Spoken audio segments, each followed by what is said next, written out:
విజయవాడలో మనం ఏర్పాటు చేసుకున్న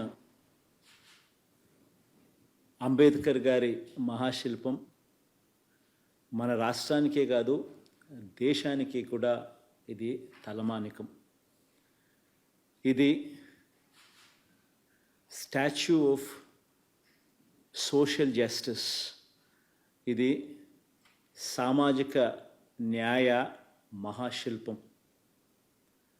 ఈ నెల 19వ తారీఖున చారిత్రక స్వరాజ్య మైదానంలో ఆవిష్కరించబోతా ఉన్న ఈ విగ్రహం దేశంలోనే కాదు ప్రపంచంలోనే అతిపెద్ద అంబేద్కర్ గారి విగ్రహం.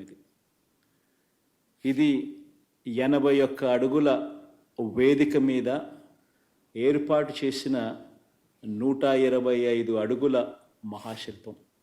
అంటే మొత్తం మీద 206 అడుగుల ఎత్తైన విగ్రహం ఇది.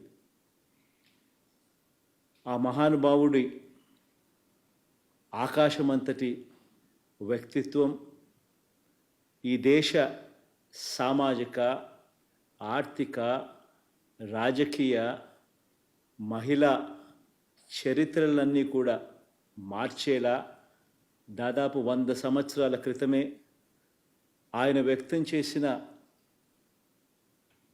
భావాలు కలకాలం కూడా మన దేశాన్ని ప్రభావితం చేస్తూనే ఖచ్చితంగా ఉంటాయి.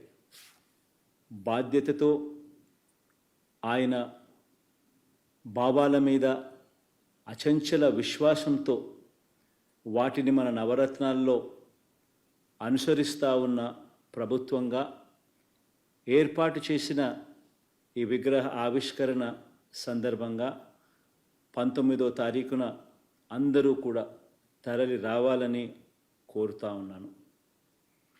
ఆయన అణగారిన వర్గాలకు చదువులు దగ్గరగా తీసుకువచ్చిన మహనీయుడు. ఆయన అంటరానితనం మీద, ఆధిపత్య భావజాలం మీద తిరుగుబాటు చేసిన ఓ మహానుభావుడు. ఆయన సమసమాజ భావాలను నిలువెత్తు రూపంలో చూపించిన ఒక గొప్ప వ్యక్తి.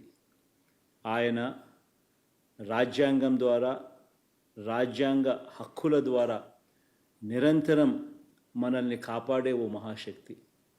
ప్రతి వాడలో ఉన్న ఆయన విగ్రహం అణగారిన వర్గాలకు నిరంతరం కూడా ధైర్యాన్ని ప్రసాదించే ఓ మహాస్ఫూర్తి. దళితులతో పాటు కులాలు, మతాలకు అతీతంగా పేదలందరి జీవితాల్లో ఈ 77 సంవత్సరాల్లో వచ్చిన అనేక మార్పులకు మూలం డాక్టర్ బాబాసాహెబ్ అంబేద్కర్ గారి భావాలు. కాబట్టే ఆయన్ను ఇంతగా మనమందరం కూడా గౌరవించుకుంటా ఉన్నాం. మన విజయవాడలో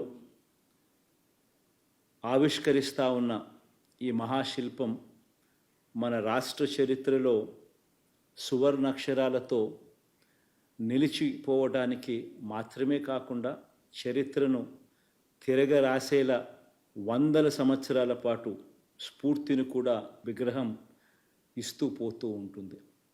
ఇది మన సమాజ గతిని సమతా భావాల వైపు మరల్చడానికి, సంఘ సంస్కరణకు, పెత్తందారి భావాల మీద తిరుగుబాటుకు, రాజ్యాధికారంలో పేదల స్థానాన్ని సుస్థిరం చేసేందుకు నిరంతరం స్ఫూర్తి ఇస్తుందని విశ్వసిస్తున్నాను.